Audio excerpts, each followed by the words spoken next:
Aujourd'hui je vous filme une vidéo très spéciale parce que ça y est, j'ai enfin atteint la monétisation sur YouTube. Alors, je ne suis pas encore riche, je pense pas, je ne prévois pas de l'être prochainement.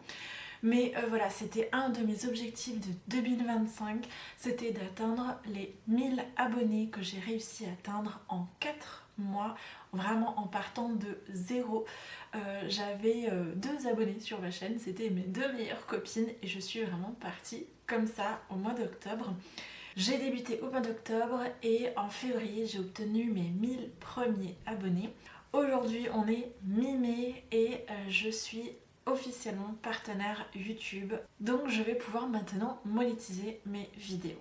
Regardez la vidéo jusqu'à la fin parce que je vais vraiment vous montrer tout ce que j'ai fait, tout ce que j'ai mis en place, ce qui a marché, ce qui n'a pas marché et voilà, des conseils que je peux vous donner si jamais vous voulez vous lancer et que vous aussi vous avez une chaîne autour de votre passion, que ce soit le crochet ou autre chose et que vous voulez vous lancer sur YouTube.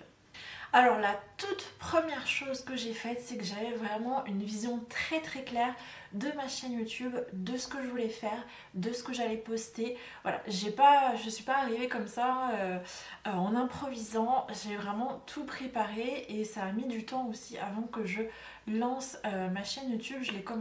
J'ai publié ma première vidéo le 11 octobre alors que j'avais déjà débuté mon activité depuis septembre et que j'avais déjà pendant tout l'été en juillet et août, j'avais déjà commencé à préparer ma chaîne YouTube. Pourquoi est-ce que je démarrais une chaîne YouTube? Déjà à la base, personnellement je regarde beaucoup de vidéos de personnes aux États-Unis, de vidéos en anglais, des vidéos retour de marché, des vidéos préparation de marché, quoi crocheter, etc.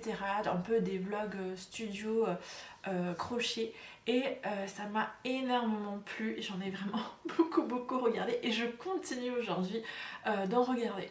Ensuite, je me suis dit que j'allais essayer de trouver peut-être des personnes en français. J'ai essayé de trouver des vidéos en français et à ma grande surprise, en fait, il n'y en avait pas. Il n'y a personne qui parle des marchés artisanaux, comment faire les marchés, etc. Comment faire pour se lancer. J'ai trouvé une seule vidéo sur un marché artisanal, un retour de marché, mais je crois que c'était sur la papeterie, c'était pas dans le domaine du crochet.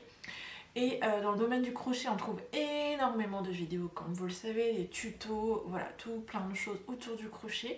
Mais c'est vrai qu'il y avait un vrai manque à ce niveau-là sur le côté business crochet et marché artisanal. Parce que c'est vrai qu'aujourd'hui, tout le monde est à fond sur les boutiques en ligne, sur comment développer sa boutique, etc. Donc il y a des vidéos spécialisées pour ça. Mais il y avait vraiment un manque de ce côté-là, donc je me suis dit que c'était l'occasion de faire ma place et de me lancer dans cette niche-là. Donc vous l'aurez compris, je me suis vraiment nichée sur ce thème-là. Les vlogs crochet, les vlogs préparation de marché, les retours de marché, astuces, tout ce qui est les coulisses d'un business et vraiment en fait je vous montre tout ce que je fais pour mon activité. La seule que j'ai trouvée qui a un peu parlé de tout ce qui concerne le business du crochet, c'est Soulmate Crochet et en plus elle a eu un succès fou. C'est vrai que je me suis aussi beaucoup inspirée de ses vidéos et du coup je me suis dit si elle a eu du succès, si elle a réussi à le faire, pourquoi pas moi? Maintenant je vais vous parler de ce qui a fait la différence. Alors je sais que ça va être un peu bateau mais c'est le conseil qui est le plus revenu et c'est vraiment le plus important, retenez-le, postez régulièrement. J'essaie de publier une vidéo par semaine et je crois que j'ai fait 2 pauses d'à peu près 3 semaines et j'ai vraiment vu mes stats chuter, j'ai vraiment vu la différence entre le fait d'être régulier ou pas. Quand j'ai fait mes pauses, et bien la première vidéo que j'ai republiée après ma pause, et bien tout simplement elle n'a pas fait autant de vues, ça a été compliqué, il y avait beaucoup moins d'engagement, beaucoup moins de personnes qui ont vu ma vidéo, donc ça fait vraiment une très grosse différence le fait de publier régulièrement. Alors après c'est à vous de définir votre fréquence, c'est juste que moi j'ai débuté avec une fois par semaine. Du coup, maintenant, je suis obligée de me tenir à ça parce que si je fais pas ça, en fait, voilà, mes stats, elles chutent. Alors, c'est rien de dramatique. À partir du moment où j'ai recommencé à publier de manière régulière chaque semaine, c'est revenu. Mais voilà, sachez-le que si vous faites une pause, ça va vous impacter. Donc, il faut en être conscient et il faut être prêt à s'engager sur des vidéos et sur la régularité. C'est quand même beaucoup de travail. Donc si vous êtes créatrice, si vous postez déjà du contenu sur les réseaux sociaux, sachez que YouTube, ça prend quand même beaucoup de temps parce qu'il faut filmer les vidéos, mais il faut aussi faire le montage. Voilà, je ne veux pas vous décourager, mais justement, je veux vous encourager en vous donnant justement des conseils, mais sachez-le que c'est quand même un investissement. Une autre chose qui a fait la différence, c'est que j'ai vraiment pris cette chaîne YouTube au sérieux. Je me suis pas juste lancée comme ça en mode ah j'aime bien le crochet, voilà, je poste des vidéos comme ça. J'ai vraiment pris ce projet sérieusement et en fait dès le départ j'ai fait comme si j'avais déjà une chaîne de 15 000 abonnés. C'est-à-dire que même si j'avais que 2 abonnés, vraiment au tout début c'était long, j'avais 5 abonnés, 10 abonnés, 20 abonnés, et bien je publiais comme si j'avais une chaîne qui roulait déjà. C'est pas forcément évident, je vous jure qu'au début on a vraiment l'impression d'être seul au monde. Et de publier dans le vent et que personne va regarder les vidéos, mais en fait c'est tout simplement que en démarrant, l'algorithme YouTube a besoin d'apprendre à nous connaître, déjà à savoir si on va être sérieux ou pas. Donc les gens qui arrivent sur notre chaîne et qui voient que il n'y a que 20 abonnés, ils vont se dire ah, c'est bizarre quand même, pourquoi il n'y a que 20 abonnés, est-ce que c'est une nouvelle chaîne, est-ce que c'est une chaîne où en fait il n'y a rien dessus. Donc voilà, c'est pas évident de vraiment gagner la confiance des gens vraiment au tout début. Donc si tu es parmi cette personne-là qui s'est abonnée au tout début, en octobre dernier, eh bien vraiment je te remercie, je remercie la confiance que vous m'avez faite. Vraiment, j'ai pas d'autres mots à part merci, parce que c'est vrai que pour vous c'est pas forcément évident quand vous arrivez sur une chaîne qui vient tout juste de démarrer, mais pour nous non plus. Donc voilà, c'est vraiment un travail ensemble de réussir à faire en sorte que voilà, mes vidéos soient appréciées, regardées, etc. Donc, le plus dur au début, ça a vraiment été d'atteindre les 200 abonnés. Donc pour les raisons que je viens de dire précédemment, comme c'est une nouvelle chaîne, les gens ils n'ont pas forcément envie de s'abonner à une chaîne YouTube où ils savent pas trop si ça va être bien ou pas, sachant qu'il n'y a pas grand chose sur la chaîne. Je crois que j'avais genre 2 ou 3 vidéos, vraiment pas beaucoup. Et pourtant j'ai commencé à avoir des abonnés, mais je dois dire, donc ça a été vraiment très long sur les 200 premiers abonnés. Encore ça a été laborieux pour atteindre les 400 abonnés. Et après je dirais que ça a été vraiment assez exceptionnel. Parce que en fait j'ai une vidéo qui a vraiment explosé, je m'y attendais pas du tout. C'est ma vidéo sur la fixation des prix de mes créations. Et là en fait j'ai gagné, alors je suis passée à 1300 abonnés en à peu près une semaine. Je suis passée à peu près de 400-500 abonnés à 1300 abonnés. Et voilà, donc au bout de 4 mois du coup j'ai atteint les fameux 1000 premiers abonnés YouTube. Et à partir de là, disons que j'ai commencé à régulièrement avoir des vues un peu plus importantes. Donc la progression elle a stagné. Aujourd'hui je suis à peu près à 1600 abonnés. Mais on va dire que j'ai passé un cap de vraiment tout petite chaîne YouTube, de rien du tout, à je commence un petit peu à avoir de l'importance, avoir des interactions, avoir des commentaires, avoir des vrais échanges avec vous.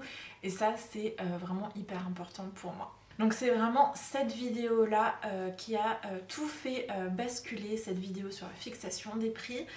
Et en fait, avant de publier une vidéo, on peut jamais savoir à l'avance si la vidéo va prendre ou pas. Par exemple, ma vidéo sur la certification CE, j'étais absolument certaine qu'elle allait exploser, qu'elle allait être virale parce que tout le monde me parle que de ça, j'ai eu que des questions à propos de ça, c'est vraiment le gros sujet. Et en fait pour l'instant voilà, elle a fait plus de vues que mes autres vidéos, mais elle n'a pas eu l'effet escompté et ce à quoi je m'attendais. Donc vraiment, même si vous pensez qu'une vidéo va être virale, en fait vous ne savez pas du tout si ça va être le cas ou pas. Et voilà, ma vidéo sur la fixation des prix, je pensais pas du tout que ça allait exploser comme ça. Je crois qu'aujourd'hui j'arrive presque à 20 000 vues. Voilà, sachant que pour l'instant j'ai encore une très petite chaîne YouTube. Vraiment, je m'estime vraiment comme un bébé youtubeur quoi. Maintenant, je vais vous parler de l'optimisation de ma chaîne YouTube et la stratégie que j'ai mis en place pour, dès le départ, essayer d'avoir le plus de succès possible.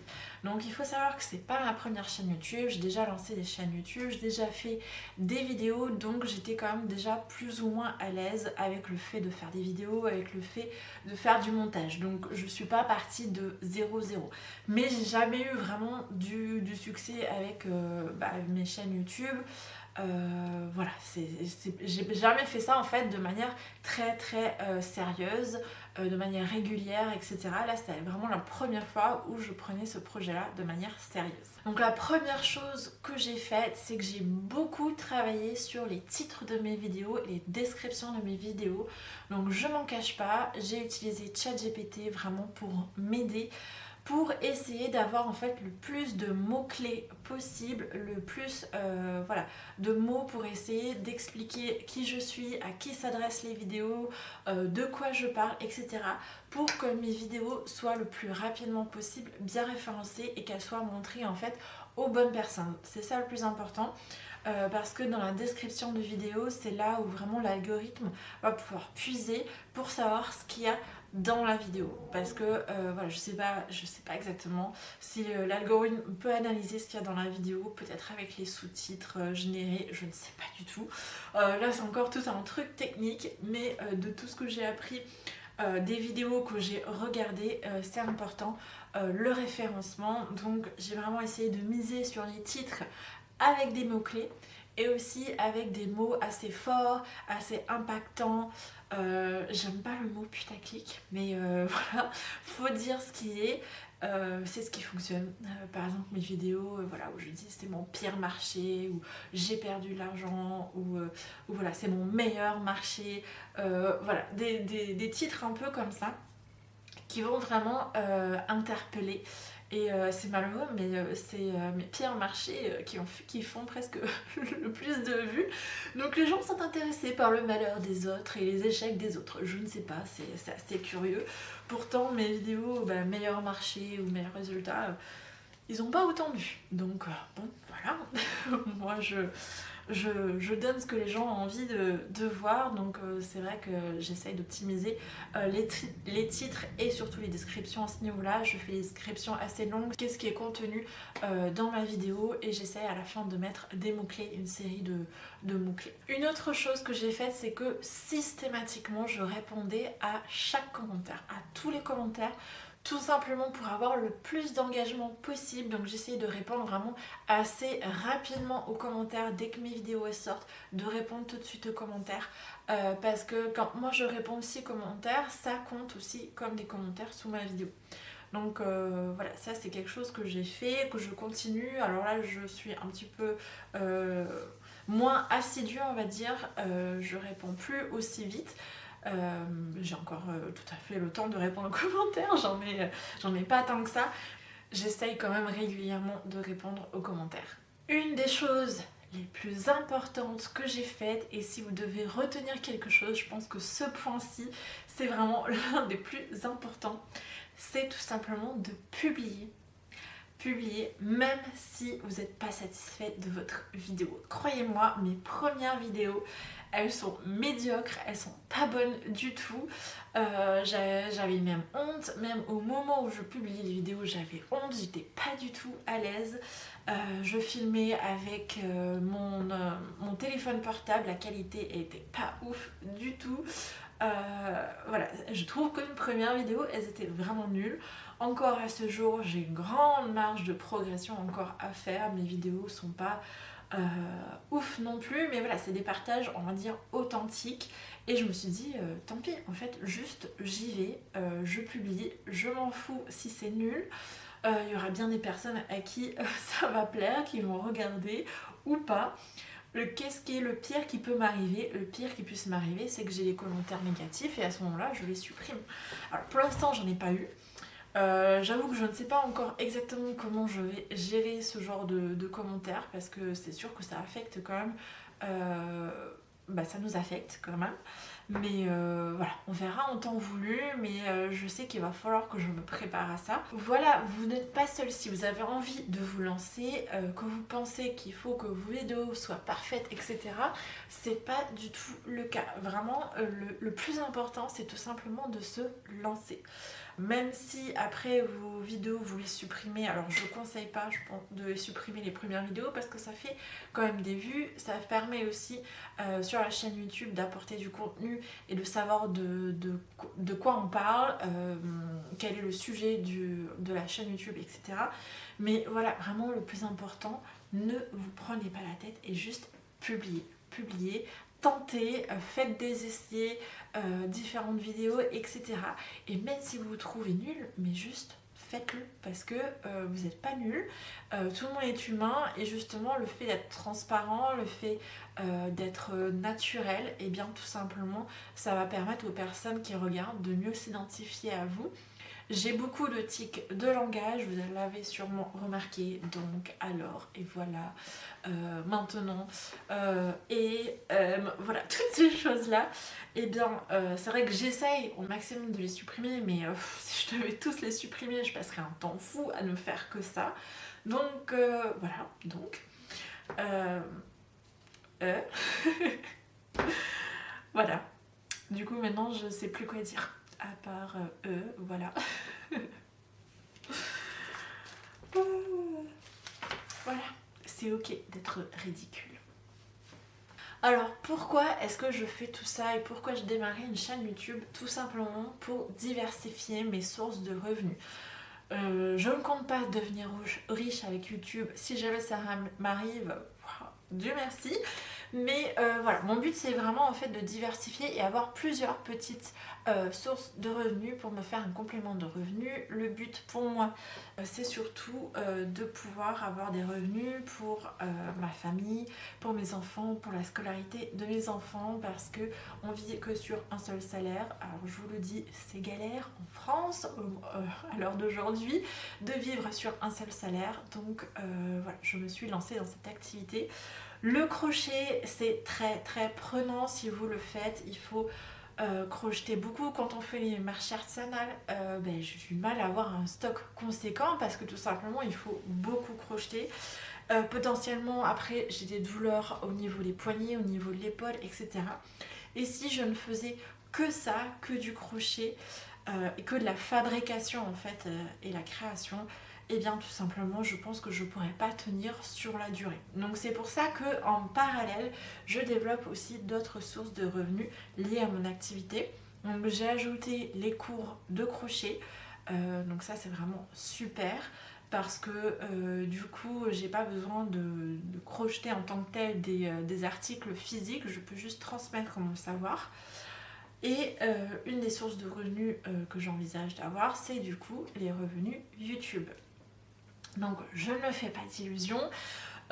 Au tout début, je pense que ce sera que quelques centimes, quelques euros, voilà. Pour avoir son premier paiement YouTube, il faut avoir au minimum 100 euros de revenus, je crois, ou 50 ou 100 euros.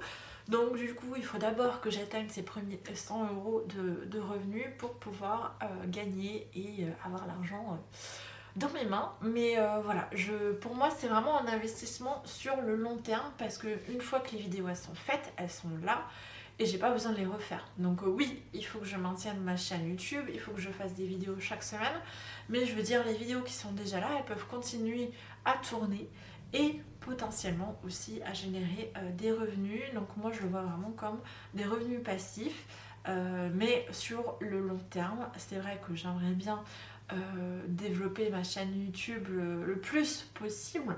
Ça serait vraiment chouette que ma chaîne YouTube ait du succès, Mais voilà, je reste quand même réaliste. Pour moi, c'est vraiment des tout petits revenus actuellement. Donc j'ai pas envie non plus de vous vendre du rêve. Si jamais ça vous intéresse, je pourrais éventuellement faire des vidéos sur ma chaîne YouTube, sur les retours, etc. Sur les dessous en fait de la création d'une chaîne YouTube, comme je fais pour les dessous en fait de mon activité de crochet sur les marchés artisanaux. On passe maintenant à la partie que vous attendez le plus, c'est mes conseils en tant que novice, en tant que bébé youtubeuse, parce que c'est vrai que en fait j'ai regardé beaucoup de vidéos de youtubeurs qui sont à succès, qui donnent leurs conseils, mais c'est des youtubeurs qui ont déjà 100 000, 200 000, 500 000 abonnés, et du coup je trouve que c'est très difficile pour moi qui se lance de m'identifier à ces youtubeurs là, parce que pour moi ça me semble inatteignable. Donc voilà, je vous partage mes conseils du fait d'être passé par là, d'avoir atteint mes premiers 1000 abonnés et la monétisation. Donc le premier conseil que je peux vous donner, c'est ce que j'ai dit en tout début de vidéo, c'est tout simplement de vous nicher, de choisir un sujet et de rester là-dessus. Parce que si vous parlez de chat, de chien, de crochet, de cuisine ou que sais-je encore, eh bien votre chaîne YouTube va être vraiment un vrai foutoir et les gens ne vont pas savoir ce que vous faites réellement, pourquoi est-ce qu'ils doivent s'abonner ou pas. Donc si vous avez vraiment un sujet clair, les gens vont savoir, ok, je vais m'abonner à cette chaîne-là parce que cette personne, elle fait ça. Et si vous êtes capable de dire qu'est-ce que vous faites, il faut qu'en une phrase, vous soyez capable de dire ce que vous faites et ce que vous proposez. Par exemple, moi, donc là c'est ce que je viens de me faire aujourd'hui, je viens de me faire des exemples de scripts. Voilà. Donc je vais vous lire ma description complète pour vous donner une idée. Il faut que vous sachiez qui vous êtes et à qui vous vous adressez. Donc moi, si tu ne sais pas qui je suis Mélissa, créatrice de peluches au crochet et vendeuse sur les marchés artisanaux. Sur cette chaîne, je t'emmène dans les coulisses de mon petit business fait main. Ici, pas de paillettes, mais du vrai, du concret et beaucoup de fils. Alors si toi aussi tu veux vendre tes créations ou vivre de ta passion, abonne-toi. Voilà, donc ça c'est un peu ma base et ce sur quoi vraiment je m'appuie sur toutes mes vidéos. Il faut que ça ressorte. Je suis Mélissa, je fais du crochet sur les marchés artisanaux et je vous partage mon activité. Voilà, ça c'est vraiment le cœur de mon sujet, de ma chaîne YouTube. Et il faut que vous aussi vous soyez capable de dire avec précision qui vous êtes, ce que vous faites et à qui ça s'adresse. Deuxième conseil, je l'ai déjà mentionné, mais sois régulière, c'est vraiment le truc à ne pas rater. Et même si tu n'as que 20 vues, je sais que c'est décourageant, mais vraiment fais comme si tu avais 15 000 abonnés ou 20 000 ou plus ou 100 000 abonnés. Fais comme si tu avais une vraie chaîne YouTube sérieuse. C'est très très important de s'investir. Bien sûr, si tu souhaites que ta chaîne YouTube soit sérieuse et soit une activité à part entière. Si c'est vraiment juste pour la passion et pour t'amuser, bah voilà, fais comme tu le sens. Mais voilà, ça c'est vraiment mes conseils si tu souhaites développer. N'oublie pas d'optimiser les titres de tes vidéos et les descriptions. Donc voilà, aujourd'hui on a des outils pour ça, assez facile d'accès avec l'intelligence artificielle. Je sais qu'il y en a plein qui sont contre ça.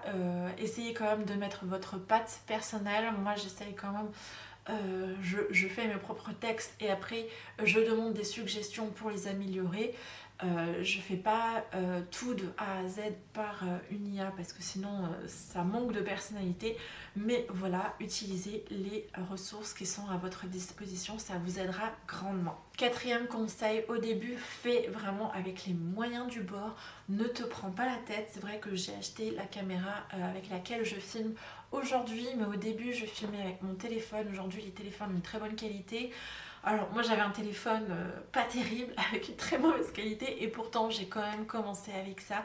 Donc vraiment en fait c'est en faisant qu'on apprend Et vraiment, il n'y a pas de secret en fait, il faut juste se lancer. Et dernier conseil, ce que je peux te dire, c'est de rester authentique, de rester toi, de rester vrai.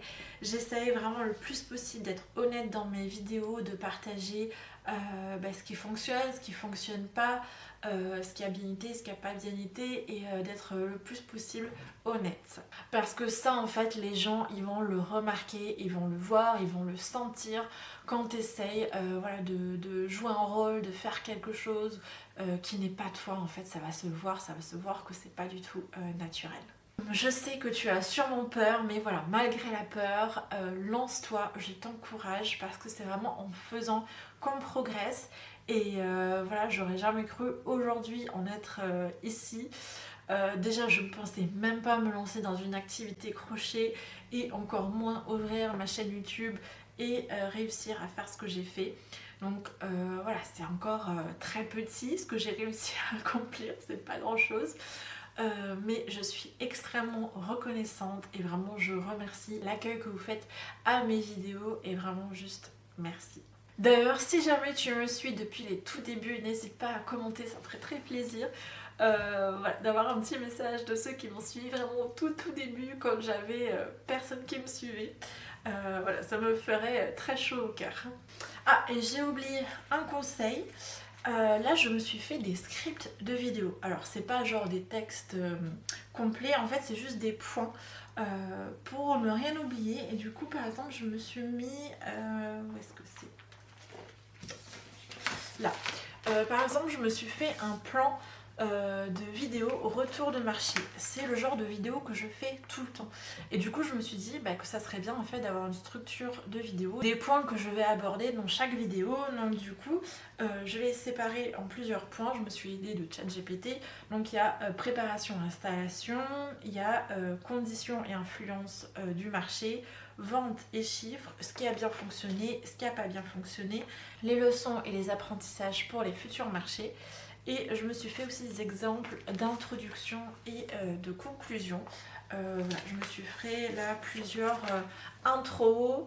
Voilà, je sais pas si vous allez voir. Hop, voilà. Donc c'est juste des points en fait, tout simplement pour pas que je me perde, pour que mes vidéos soient complètes, que j'oublie rien et que ce soit aussi assez cohérent avec tout ce que je vous partage. Je pense que de cette manière-là, ce sera plus facile pour moi de filmer les vidéos. Comme par exemple aujourd'hui, je me suis fait des notes. Voilà, j'avais mes notes juste ici. Ça permet d'éviter à ce que je parte dans tous les sens et que je blablate trop.